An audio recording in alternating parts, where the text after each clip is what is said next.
بالآخر مشرق وسطی میں جاری ایک تھکا دینے والی طویل اور تکلیف دہ جنگ اپنے اختتام کو پہنچ رہی ہے اور چیزیں اب اپنے نارمل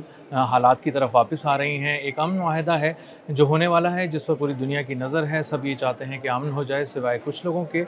جو اس وقت اپنی نظریں جمائے بیٹھے ہیں اور پوری کوششیں کر رہے ہیں کہ کسی طرح امریکہ اور ایران کے درمیان دوریاں پیدا کی جائیں، رنجشیں پیدا کی جائیں اور کسی طرح اس معاہدے کو تار تار کیا جائے اور کسی طرح کامیاب نہ ہونے دیا جائے۔ اور اسی لیے اس وقت نتن یاہو اپنی بقا کی جنگ لڑ رہا ہے اور اسرائیل اس وقت پوری کوشش کر رہا ہے کہ کسی طرح اس معاہدے کو سبوتاژ کیا جا سکے۔ میرا نام اظہر علی خان ہے اور آپ دیکھ رہے ہیں آج کی بات۔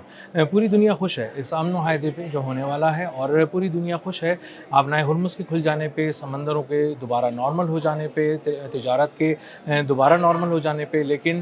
نتن یاہو اور اس کی کابینہ کے جو چند لوگ ہیں جو کرپشن کیسز کے اندر جو ان کا نام بھی ہے اور ان کو بہت جلد سزائیں بھی ہونے والی ہیں، اور ان کو اپنے سر پہ ایک بہت ہی خوفناک تلوار لٹکتی نظر آ رہی ہے، یہ لوگ پوری کوشش کر رہے ہیں، پورا زور لگا رہے ہیں کہ کسی طرح مشرق وسطیٰ کا امن چھن جائے، اور جو یہ ساری کوششیں ہیں یہ کسی طرح رائے گاں چلی جائیں اور جمعے سے پہلے کچھ ایسی چیزیں کی جائیں جس سے یہ امن معاہدہ نہ ہو اور دلوں میں رنجشیں بڑھ جائیں۔ اس کے لیے نتن یاہو نے اسی لیے اپنے وزیروں کے ذریعے بھی یہ بات کہلوائی ہے اپنے میڈیا میں، اور خود بھی یہ بات کی ہے کہ ہم اس معاہدے میں لبنان کی شق کو نہیں مانتے، لبنان میں کارروائیاں جاری رہیں گی، لبنان میں جو ہماری فوج ہے، جو اسرائیلی فوج ہے وہ وہاں پر موجود رہے گی، کارروائیاں بھی کرے گی، آگے بھی بڑھے گی، بم بھی برسائے گی، لوگوں کا قتل عام بھی کرے گی اور ان کی زمینوں پہ قبضہ بھی کرے گی، اور ہمیں روکنے والا کوئی نہیں ہوگا۔ اور وہاں کا جو فائنانس منسٹر ہے وہ چیخ رہا ہے، وہاں کا جو قومی سلامتی کا مشیر ہے بین گویر، وہ بہت چیخ رہا ہے اور کہہ رہا ہے کہ ہمیں تو ملیہ میٹ کرنا ہے لبنان کو، ہمیں تو بلڈنگز گرانی ہے، ہمیں تو حزب اللہ کو ڈسمینٹل کرنا ہے، ہمیں اس کو توڑ دینا ہے، اور اس کو توڑے بغیر ہم لوگ کہیں بھی واپس نہیں آنے والے اسرائیل میں، اور اس کی جو بھی قیمت ہمیں چکانی پڑے گی وہ چکائی جائے گی۔ اب انہیں بہت زیادہ اسرائیل سے محبت نہیں ہے، اصل میں انہیں مسئلہ یہ ہے کہ وہ ایک ایسے دوراہے پر آ کے کھڑے ہو گئے ہیں جہاں وہ بہت بری طرح پھنس گئے ہیں، اور اس وقت نتن یاہو اور اس کی پوری کابینہ کرپشن کیسز کے اندر جو نامزد ہے، جس کے اوپر ٹرائل ہو رہا ہے اور جن کا ٹرائل بہت ہی قریب تھا کہ ان کو سزا ہو جاتی، اور وہ یہ بہت عرصے سے ٹالا جا رہا ہے، اور بہت ہی اوپن اینڈ شٹ ٹائپ کے کیسز ہیں جس کے اندر ثبوت ہیں، ناقابل تردید ثبوت ہیں نتن یاہو کے خلاف کہ کرپشن ہے اور اختیارات سے تجاوز کیا ہے اس نے اپنے۔ ان سارے معاملات کے اندر اس کو بہت ہی ایک بڑی اور سخت سزا ہونے والی ہے، اس کے جو مشیر ہیں ان کو بھی ہونے والی ہے،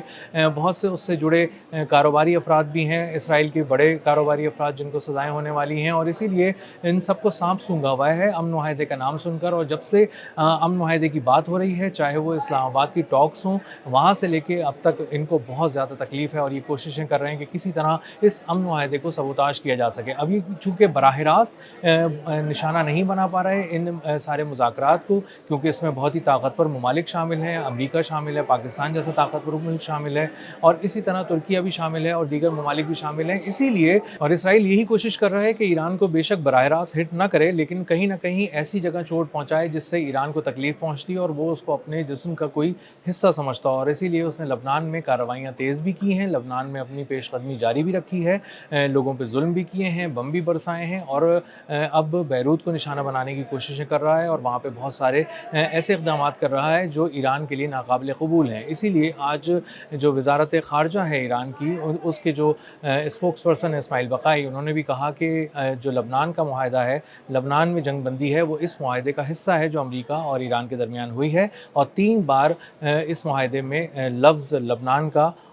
نام لیا گیا ہے، ذکر کیا گیا ہے، اور اس بات کو یقینی بنایا گیا ہے کہ لبنان کی شق بھی اسی طرح اس میں شامل رکھی جائے جس طرح ایران کی شق ہے، اور ایران جس طرح اس کو کلیدی طور پہ نمایاں کر کے ایران کے حوالے سے بات کی گئی ہے، اسی طرح لبنان کی بھی بات کی گئی ہے، لیکن اسرائیل اس سے بالکل پھر چکا ہے، اور وہ اس کو معلوم ہے کہ اگر لبنان کے معاملے پہ اس نے ذرا بھی لچک دکھائی تو امریکہ اور ایران جو ہیں وہ معاہدے کو بالکل حتمی شکل دے دیں گے، فائنل کر دیں گے، دنیا میں امن لوٹ آئے گا، تجارت بحال ہو جائے گی، اور بہت ساری جو مختلف قسم کے دباؤ ہیں اور تناؤ ہے اور سیاسی ہلچل بھی دیکھنے کو مل رہی ہے وہ سب ختم ہو جائے گی، اور دنیا سکھ کا سانس لے گی، اور مہنگائی کی جو ایک لہر تھی دنیا میں جس نے سب کو ایشیا سے لے کے مڈل ایسٹ سے لے کے امریکہ اور یورپ تک سب کو متاثر کیا ہوا تھا، وہ بھی کم ہو جائے گی۔ تو اب اس وقت جو ہے وہ